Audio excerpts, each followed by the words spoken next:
stopping by. My name is Shelana, and if you don't already know me, I'm the owner of the West Coast Kraeers, a small business that was born after my DIY wedding took me on my Cricut journey.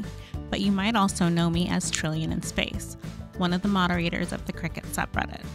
If you're here from Reddit, then you know that I actively dislike Design Space, and I do everything I can to avoid using it. The overlay method that I'm going to show you in this video is one of my tricks for getting the best possible quality from print then cut projects. For this method to work, you have to be doing all of your design work in a third-party software. If that's you, then before you watch this tutorial, I want you to print out one of your designs from that third-party software, and then again print it out from Cricut Design Space. Comparing the two images, if you notice better print quality from your third-party software, then continue watching this video. If the quality is the same or the difference doesn't bother you, then this may not be the tutorial for you, but keep watching it anyway. Towards the end of this video, I will show you the difference in print quality that I see, but because of video compression rates, you might not notice the difference on your screen. So definitely do your test before watching this video, and of course, don't forget to like, subscribe, and hit the bell for notifications, in case I do another tutorial at some point, although this one took me a year to put together. Okay, so we're just gonna jump right in. We're in Adobe Illustrator, and that's where I do all of my editing and designing. So that's where I'm going to show you today how to do this method. When I create my sticker files, I do all of the layout in Illustrator. So when I export it, it's one full sticker sheet, whether I'm doing sheets or die cuts, and we're going to do die cuts today. So I create a bounding box around it. You see here it's set for 6.75 by 9.25. I know Cricut has increased that size slightly, and you actually have a copy of the new bounding box you can use. I prefer just to stay within the rectangle. I feel like these little alcoves that they give you are such cheats, and you can't really fit more into them. Like maybe I could fit a few small stickers here, but I didn't want to get too complicated. But you see around the alcoves, these little guys here are where the registration marks go. So yeah, there's that. But this is all ready to go. So I am going to just export this. And I'm just going to export it at 300 and everything's good to go there. So then we're going to hop into Design Space. I uploaded it 2 more times already at different sizes because I do want to show you something, but we'll upload this one together. When you get to this screen here, I want you to ignore this, and we're just going to hit simple because most people think my design is complex, so I want to hit complex. And that's true only if you're using Design Space to make edits to your design, which we are not doing. If you hit complex, it will take longer for it to upload because it has to think about a lot more things. So just hit simple, save yourself some time. So yeah, we're not using any of this, that's why. So apply and continue.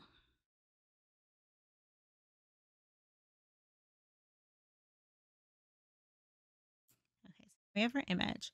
And I'm going to add all 3 of these to the canvas.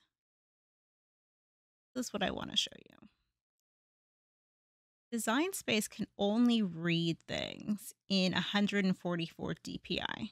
I uploaded this image here at 144, and you can see it's the exact parameters that we had set in Illustrator.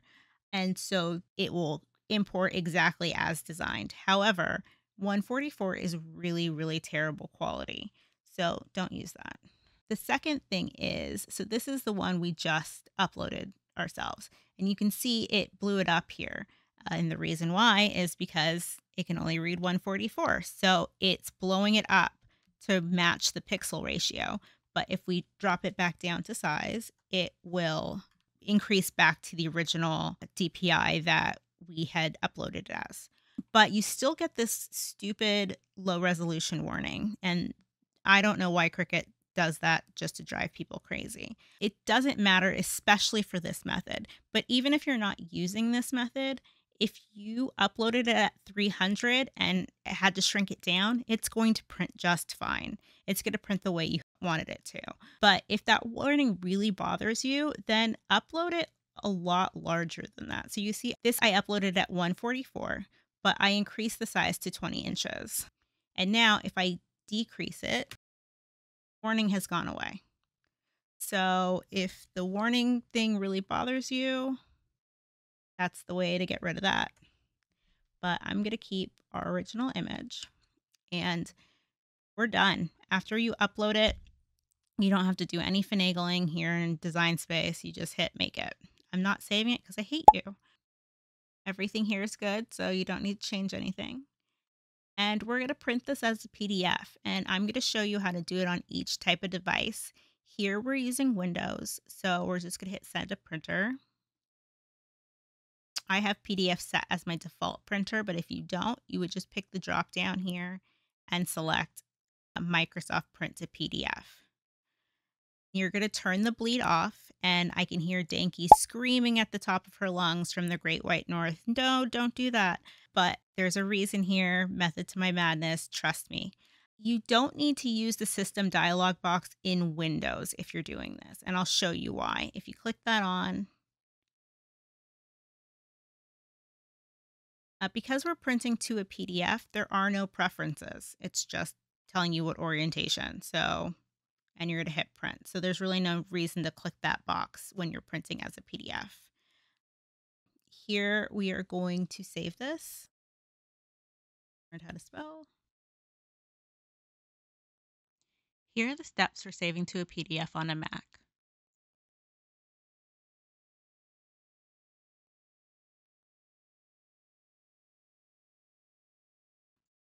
Click the Send to Printer button. Select the System dialog box on. When the System dialog box opens, select the PDF dropdown at the bottom of the screen and click Save to PDF.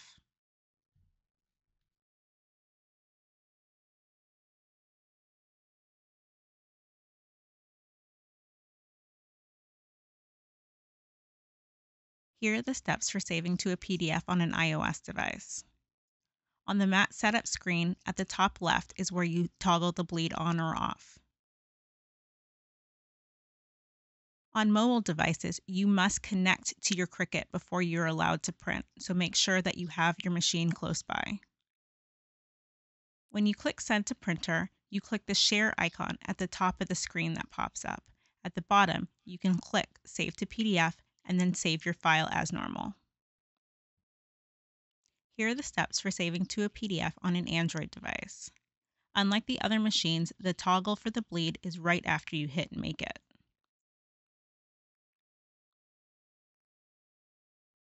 You must select and connect to your Cricut before you can continue to the print, so make sure you're close by your machine.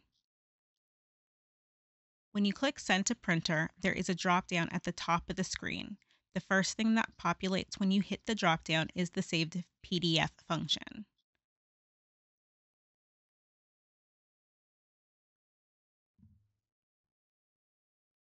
So we're going to go back into Illustrator and we are going to open our new PDF that we just made. And there it is. So we are going to go back to our original file, and this is where you add the bleed. So I have pre-made my bleed. It's already there. And because this is an advanced tutorial, I shouldn't really have to show you how to do this, but I will show you how I create my bleed or an offset for a full bleed image like this.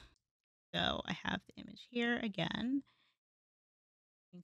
I made this using a clipping mask, and I'm going to release the clipping mask for a second. Selects the clip. It's blank right now, so I need to give it a nice bold color so you can see it. And now I am going to add an offset to this. So we're going to go Object, Path, Offset Path. That's fine. So now we have two. And then I am going to duplicate this. So copy back. And now I will take the first one, clipping mask. Now I will take the second one, clipping mask.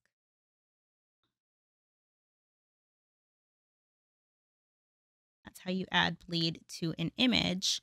So it gives you the actual full size of the image versus when you add bleed in Cricut, it just kind of like literally bleeds out there. So it would kind of be like a fuzzy line around here. I'm trying to just expand these colors, but here you just get the expansion of the image. So that's how you do that. Okay, so now I have everything with the bleed already added to it. Just gonna group those together, copy them, and we're going to go into the overlay PDF and we're just going to paste that in. It should be just dead center. So if you center your imported image, it should be fine. And I'm going to turn the bleed that I added off for a second so we can see. So when I do this, there's a slight jump, but it's not crazy. If you find your jump is too big, you can lock the bottom layer and reduce the opacity of the top layer and then manually move it into place to where you feel comfortable. We're good to go here, and now we're going to just send this to the printer. Okay, so I'm going to set up, and when you're printing in your very expensive editing software like I'm using here, I mean, you might be using Inkscape, which is free, and that's fine, but I pay a lot of money for Adobe. It's got really good print quality when it manages the colors. So we want to let Adobe do that for us. And this is something you can't do if you're printing directly from Design Space. So we're going to go, we selected the printer, and we're going to go to preferences. And for this project, I am going to be using matte sticker paper. So I'm going to use Premium Presentation Matte, which is the setting I usually use, and then high. But I am going to go in to more options, and under color correction, I'm going to go custom, advanced, and I'm going to say no color adjustment because I want Illustrator to do that for me. I don't want the printer messing up any of my print settings. So that's all good. And then we're going to go into color management here, and I change the printer profile to the color photo quality. And then I'm going to go perceptual. And for most things, it really doesn't make a difference whether you use relative color metric or perceptual. The difference is relative color metric, depending on how you designed your images, will pick the closest in gamut color. Perceptual picks what's closest to the eye, your perception of it. So I just go with perceptual.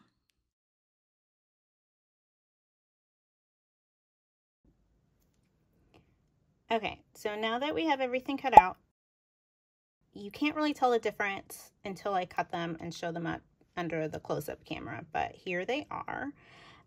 So let me show you how I prepare them to be cut. I printed these on this Zicoto sticker paper, which is actually my favorite to use when I'm doing personal projects. I really just like how the ink gets picked up and it works well with the laminate I use. The reason why I don't use this for things I sell is it has these grids on the back, and they only come in packs of 25, which doesn't really seem economical to me. But I do have this other brand that I use that the paper's just slightly thinner in my opinion, but it still holds ink great.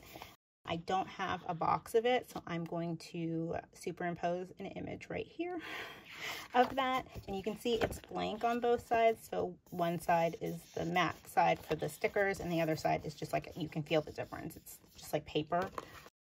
And when I do ones that I sell, I usually will print branding on the back. So like this is my brand stuff. And then this one I'm doing for somebody else. So I printed her brand on the back, Little Looks by Lily. And then the stickers are here before I cut them out. And then it's cute, you know, you have a way so they know where to order it from or where that stuff came from. So you have that. The next is the laminate. I use OrGard 210. This is my favorite one to use. There are tons of others, and I'll link to some in the description, but the OrGard link I'm going to put is definitely not affiliated. I'm not going to make any money off of that, but it's definitely my favorite. Other things you're going to need is a paper trimmer. I have the Cricut one. You don't need that because it's stupid. But when I first started my journey, I bought a bunch of Cricut branded stuff, not realizing I could get cheaper, better stuff elsewhere. Don't make my mistakes. A little slice trimmer. It's with a ceramic blade on it. Oh, got a little cast off there. A squeegee. I use this Speedball one. That it's amazing because it's actually the same width of the paper, so you don't miss any spots. A brayer. Again, I have a Cricut one. You can just buy a super cheap one. This part is optional, but I prefer to do it. A laminator.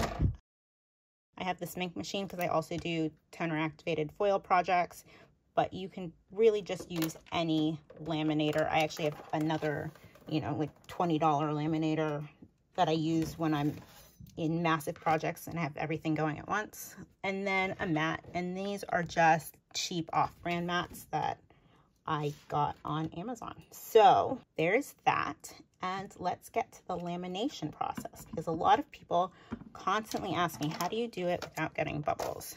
And so here is how. First of all, I trim my laminate down. That's why I buy it in rolls, to fit within the border of the print and cut. And because I know exactly what my border was, I know how much laminate I need. So I usually do a 1/4 of an inch more. So it's 9.25, so I'm gonna go 9.5. You can actually go all the way up to 9 3/4 because after your max border, there's a 1/4 inch border that Cricut puts in before it gets to the registration marks. And then this side, I'm just gonna do 7.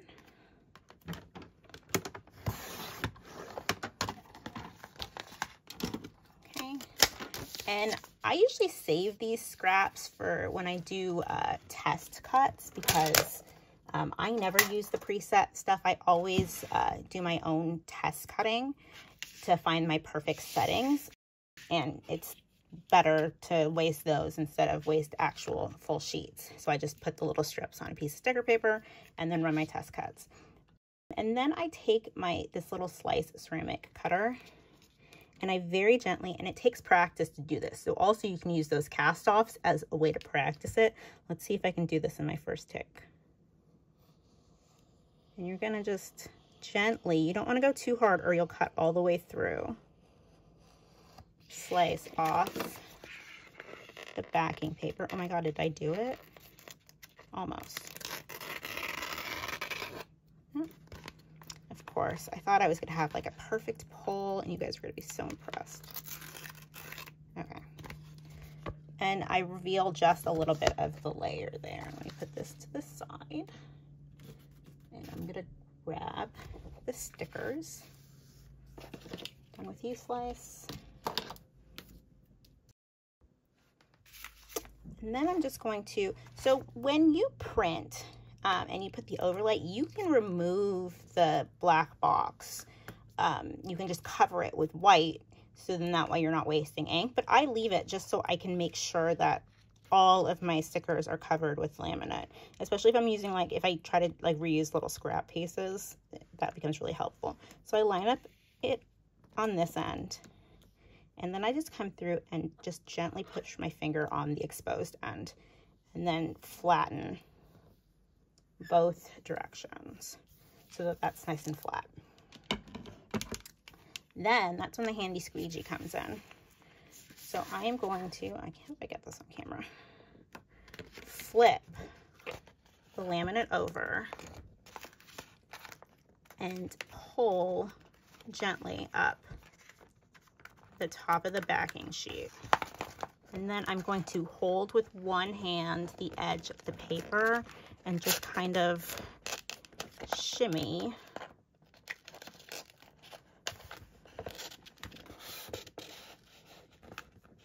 the laminate down the sheet with the squeegee. And oh, one take, I did it.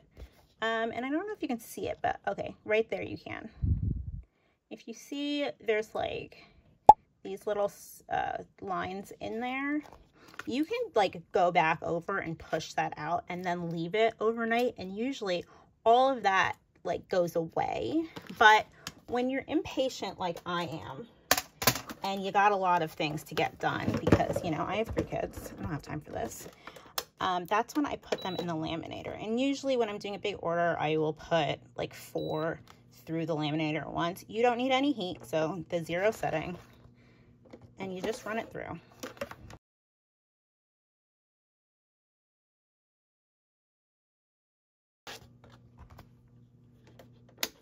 All right, and now let's see.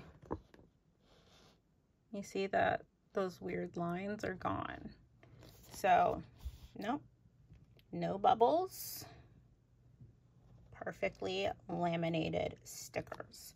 So now let's hop back. Oh wait, I should show you how to put them on the mat. Okay, I probably shouldn't have used a clear mat for this because you can't really see it, but it's what I had. Now, everybody will tell you, and the guidelines actually tell you, to line your sticker sheet directly up, butted up against the edge.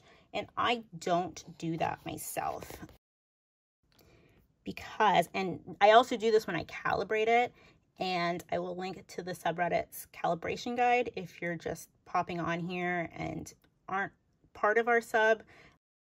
The Cricut calibration is awful, but one of the mods came up with the perfect guide to calibrating, and it will save your life. When I calibrate, I also do this with the paper. So I kind of just about 1/8 of an inch off of the edge, and I don't have any problems with cutting my stickers properly. So if you have problems, maybe try that. And then you take, where did I put the stupid brayer? There it is. Okay. And you just bray down your paper. And a lot of people skip that step, but good, that wasn't under the laminate. But I wouldn't, because it is super important. So I am going to hop over and cut these on the machine. I'm not going to be one of those fancy people who showed you that part because my filming area is not that large. So okay, so now that everything is on the mat, we're gonna in and cut it. When I cut, I always use my own settings because a lot of the default settings just don't work. And I have 4 Cricut machines, as you saw when I selected the machine I'm using, and each one cuts slightly different. So a setting that works for one machine doesn't work for another. So I always recommend do test cuts and get your own settings. Don't rely on the presets or what everyone else is telling you. let me just stop to say that I'm in the middle of cutting, but I cut the first set. You can see the cut lines there. One thing is the machine is going to want to cut this line out. So if you're short on time, you can pause it and just make sure that it cut through the sticker portion, which it did. So I usually at that point just unload the mat and ignore the rest. Okay, so I'm done cutting, and the differences between the stickers that I print are so minor. here, like on video, it's hard to see, but in person, you can definitely see them. And like I said in the beginning, if you're still watching this video, you notice the difference in your test print.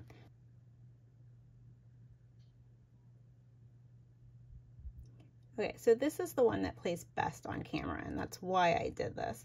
Sorry, my hand's a little shaky, but I'm trying to hold this steady for you. And I will do a still image of this so you can see that. You can definitely see that the top one, the lines are a little crisper than the bottom one. It still looks good, but I don't know, that looks better to me. And here's one more where you can kind of see it. If you look in this bottom one, you can see the glint in the dog's eyes. In the top one, you can kind of see it, but not nearly as well.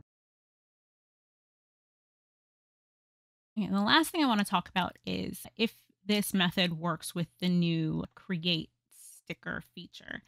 And it does. So if you don't know what this is, Cricut has created a paid access feature that allows you to do kiss cuts and die cuts in the same project without having to use the hacks that were previously used before. Like you would set up your sticker sheet as a kiss cut and then you would add multiple layers to get the die cut in the same project.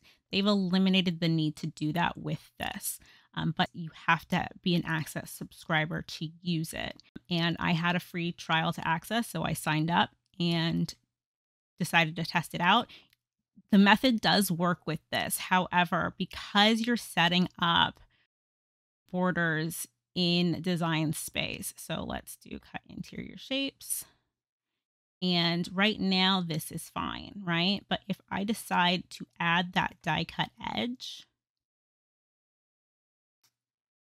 right, and apply. So with the border that I used here, the machine sees this as a cut. So that messes up these little die cuts. They're also too close together inside. So you have to set up your sticker file slightly smaller, or you could just set up individual stickers and then do your layout in Design Space, print it to a PDF, and then you can manually layer each sticker by hand in your photo editing software. And there's a reason why I don't do that, because it just takes up too much time.